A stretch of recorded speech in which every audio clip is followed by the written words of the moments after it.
जय राम, श्रीराम, जय जय राम.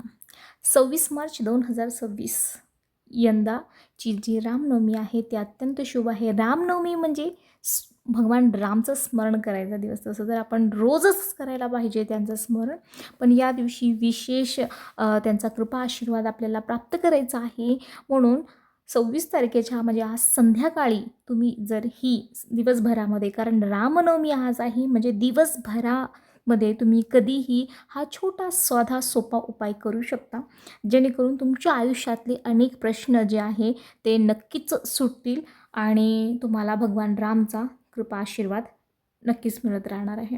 तर 26 मार्च यानी की आजच्या दिवशी श्रीरामनवमी ही अत्यंत खास आहे, कारण अनेक वर्षानंतर असा योग जुळून आला आहे की अष्टमी आणि नवमी तिथी एकाच दिवशी आले आहेत.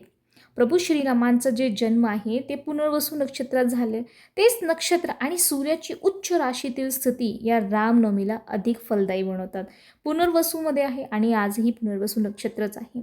त्यामुळे अत्यंत अष्टमी नवमी सगळे योग इतके छान दुर्मिळ योगांचा लाभ घेण्यासाठी आपल्याला काही महत्त्वाचे उपाय करायचे आहे. ते उपाय म्हणजे आपली साधना, आपला मंत्र, आपले कार्य. जसं आपण आज प्रभू रामांचा आणि आज चैत्र जे नवरात्री आहे ते पण संपणार आहे. चैत्र नवरात्र चालू होता, त्यामुळे पाठही चालू होतो केंद्रामध्ये.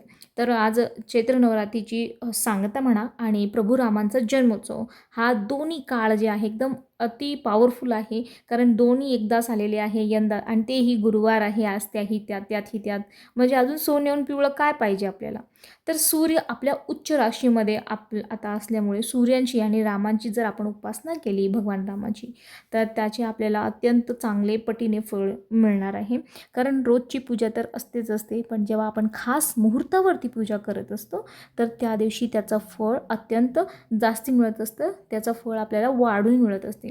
तर सर्वात आधी जे आहे सकाळी आपल्याला हे करायचं होतं, पण आता तुम्ही संध्याकाळी तर नाही करू शकणार, पण तुम्ही चंद्रदेवतांना पण सुद्धा देऊ शकतो, काही हरकत नाही. जसं आपण सूर्याची पूजा करत असतात तसेच चंद्रदेव यानी की शीतलता, त्यांना बघून किती सुंदर वाटतं, आपल्याला प्रसन्न वाटतं. आपल्या आयुष्यामध्येही शांतता निर्माण व्हावी, आपल्या नात्यामध्ये मधुरता निर्माण व्हावी, म्हणून चंद्रदेवची सुद्धा आपण पूजा अवश्य करायला पाहिजे. पण सूर्याची पूजा आपण करत असतो, पण चंद्राची तितकं जास्त आपल्याला माहीत नसतं किंवा आपण करत नाही. पण तुम्ही चंद्राची पूजा या दिवशी नक्की करा. सूर्याशी नाही शक्य झालं, पण सूर्याला जर आपण अर्घ दिलं तर प्रभू राम जे आहे ते सूर्यवंशी होते है ना. म्हणजे त्यांचे जे आहे ते पूर्वज ते सूर्याच्याच परिवारामधून होते, म्हणून ते सूर्यवंशी होते. म्हणून जर आजच्या दिवशी त्यांच्या वाढदिवसाच्या दिवशी रामनवमीच्या दिवशी जर त्यांना सूर्यांना जर आपण अर्घ दिलं, जे की त्यांचे कुलदैवत आहे श्रीरामांचे, तर त्यांना जास्त प्रसन्नता निर्माण होत असते. त्यामुळे आपण या दिवशी सूर्य भगवानाची उपासना पूजा करणे हा गरजेचंच आहे, चांगलंच आहे. पण व्हिडिओ यायला थोडंसं उशीर झालेला आहे, त्या बाबतीत सॉरी. आता एक विधी, सूर्याला अर्घ द्यायचा आहे. आता सूर्याला अर्घ कसं देतं, तर एका तांब्यामध्ये त्याच्यामध्ये आपल्याला पाणी घ्यायचं आहे. त्यामध्ये थोडेफार कोणतेही लाल फूल असेल तर ते लाल फूल, थोडं अक्षता म्हणजे तांदूळ आपल्याला टाकायचं आहे. आणि त्यानंतर सूर्याकडे आपण पाहून आपले हात उंच करून आपल्याला सूर्याला ते पाणी अर्पण करायचं आहे. सूर्याला अर्घ देताना आपण सूर्यांचा मंत्र, ओम सूर्यदेवाय, जे तुम्हाला त्यांचं नाव आठवतो तसं, तर सूर्यांचे जे 12 नावे आहेत ते आपण म्हटलं तर अतिउत्तम आहे. ओम सूर्याय नमः, ओम आदित्याय नमः, ओम भास्कराय नमः, ओम रवे नमः, ओम खगाय नमः, ओम मित्राय नमः, ओम हिरण्यगर्भाय नमः, ओम मारीचाय नमः. असे जे 12 नावे आहेत ते तुम्ही 12 नावांचा उच्चार केला तर अतिशुभ. नाही जर झालं जेही तुमचं तुम्हाला नाव लक्षात असेल, जसं ओम सूर्याय नमः, तर त्याचाच तुम्ही मंत्र कंटिन्युअसली आपल्याला करायचा आहे. किंवा ओम आदित्याय नमः, ओम आदित्याय नमः असं 108 वेळा जप केला तरी चांगलं आहे. कारण आणि हा जर आपण केलं रोज, सूर्याला अर्घ जर दिलं तुम्ही, तर तुमच्या समाजामध्ये मान सन्मान होणार आहे, तुमची कीर्ती वाढणार आहे आणि तुम्हाला जे आहे अनेक जे आजार असतील त्यांच्यापासून तुम्हाला मुक्ती मिळणार आहे, म्हणजे तुमचं आरोग्य चांगलं राहणार आहे. दुसरा जो आहे तुळशीचा वापर यामध्ये करायचा आहे. धनप्राप्तीसाठी. आता आरोग्य तर तुम्हाला लाभलं आहे, आता आपल्याला जर धनप्राप्ती पाहिजे तर जिथे आपण प्रभू श्रीरामची आपण पूजा करत असतो तिथे माता लक्ष्मीचा वास असतोच. कारण श्रीराम भगवान, कृष्ण भगवान हे सगळे एकच रूप आहे एकाच देवांची. त्यामुळे कृष्ण असतील तर तिथे लक्ष्मी माता असणारच आहेत किंवा आपण म्हणतो राधा असणारच आहेत, है की नाही. तशाच प्रकारे राम असणार आहे तर सीता असणारच आहे. तर त्यामुळे ना जिथे प्रभू श्रीराम असणार आहेत तिथे माता लक्ष्मींचा निवास नक्कीच होतो. आणि यासाठी आपण तुळशीची पूजा आपण करतो. कारण तुळशी जे आहे हे भगवान विष्णूंना किंवा श्रीरामांना, श्रीराम आणि भगवान विष्णू एकच आहे. तर कृष्ण, विष्णू, राम हे सगळे एकच देवत आहे. तर विष्णूंना ही तुळशी अत्यंत प्रिय आहे, म्हणून आपल्याला तुळशीची सुद्धा पूजा करायची आहे. संध्याकाळच्या वेळेला तुम्ही तुळशीकडे तुपाचा दिवा लावा, अगरबत्ती लावा, ओवाळून जे तुमच्याकडे फुलं वगैरे आहे, अक्षता वगैरे अर्पण करून तुम्ही तुळशीची पूजा करा. आणि त्यानंतर तुळशीचे जे पानं आहे ते कृष्ण भगवानांना अर्पण करा किंवा तुमच्याकडे भगवान रामांची जर फोटो मूर्ती असेल तर त्यांच्या चरणावरती ते तुळशीचे एक 5 पाने जे आहे त्यांच्या चरणावरती अर्पण करा. आणि अर्पण केल्यानंतर तुम्हाला जे काही आपल्याला पाठ वगैरे करायचं असेल किंवा आजच्या दिवशी तुम्ही रामरक्षा स्तोत्र म्हणा, हनुमान चालीसा म्हणा, मारुती स्तोत्र जे आहे ते म्हणा, शत्रुंजय स्तोत्र, शत्रूवर विजय प्राप्त करण्यासाठी शत्रुंजय स्तोत्र तुम्ही या दिवशी आज म्हणू शकता. आपण अशा प्रकारे जे आहे तुम्हाला ते वाचन करायचं आहे मारुती स्तोत्र. कारण श्रीराम म्हणजे भगवान हनुमानाची पूजा करणे गरजेचं आहे. कारण जिथे गुरूंची उपासना केली जाते तिथे शिष्यही पाहिजेच. कारण श्रीरामांना अत्यंत प्रिय कोण आहे? भगवान हनुमान. त्यामुळे मारुतींचा हनुमान चालीसा, मारुती स्तोत्र याचा पठण नक्की करा. आणि भगवान रामांसाठी रामरक्षा स्तोत्र आवर्जून म्हणा.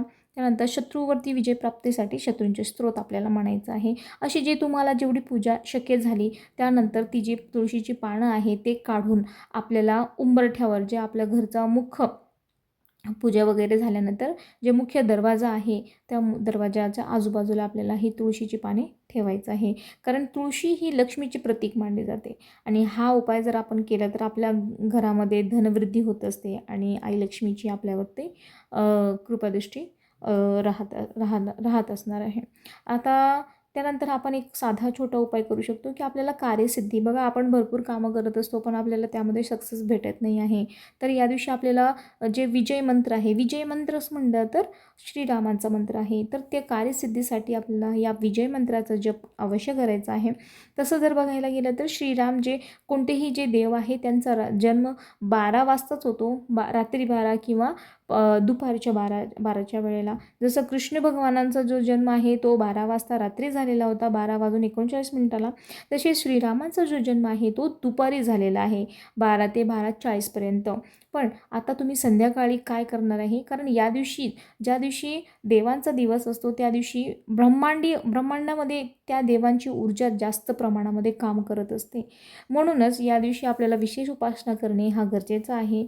ज्या वेळेला तुम्ही संध्याकाळी हा मंत्र जेव्हा म्हणणार आहे, तुम्ही मंदिरासमोर कुठे केंद्रात जात असाल, श्रीरामांच्या मंदिरात जात असाल किंवा तुमच्या घराच्या मंदिरासमोर बसून आपल्याला एक शांत बसायचं आहे. उंबरठ्यावर दिवा लावायचा, मंदिरात दिवा लावायचा, तुळशीजवळ तुपाचा दिवा, तूप असेल तर तुपाचा दिवा लावायचा, अगरबत्ती लावायचा.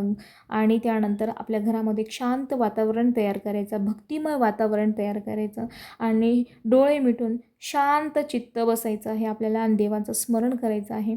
आणि नंतर एक विजय मंत्र म्हणायचा आहे, श्रीराम जय राम जय जय राम. हा 13 अक्षरी मंत्र आपल्याला याचा 108 वेळा तरी किमान आपल्याला याचा जप करायचा आहे. यालाच विजय मंत्र असं म्हणलं जाते. याला विजय मंत्र म्हणलं जातं. म्हणूनच विजयप्राप्ती नक्कीच होते. कितीही आपले जुने अडलेले काम असतील किंवा कोर्ट कचेरीची कामं असतील तर अशा कोणतेही जास्त अवघड काम आहे किंवा खूप दिवसापासून ते काम तुमचं जर होत नसेल तर तुम्ही हा उपाय नक्की करा, आवर्जून करा. आपल्या आयुष्यातले सर्व काही बाधा जे आहे, अडथळे आहे ते नक्कीच दूर होऊन तुमचे सर्व काम मार्गी लागणार आहे. यंदा हे जे रामनवमी आहे ते गुरुवारी आलं आहे. या दिवशी अष्टमी पण आहे, नवमी पण आहे. त्यामुळे देवांचा आशीर्वाद प्राप्त करण्यासाठी हा दिवस सुवर्ण संधी घेऊन आलेली आहे तुमच्या आयुष्यामध्ये. तर देवांचा नामस्मरण करत राहा, मन शांत ठेवा, सात्विक आहार घ्या, चांगलं वागा, लोकांशी द्वेष न करता किंवा भेदभाव न करता, मनामध्ये कोणत्याही प्रकारचा वैर न बाळगता माणुसकी जपा आणि माणसाने माणसाशी माणसासम वागणे, जी कथा आहे ते आपल्याला खरोखर बरोबर करायचं आहे. तर आजचा व्हिडिओ इथे संपतो. व्हिडिओ कसा वाटला कमेंटमध्ये नक्की सांगा. श्री स्वामी समर्थ.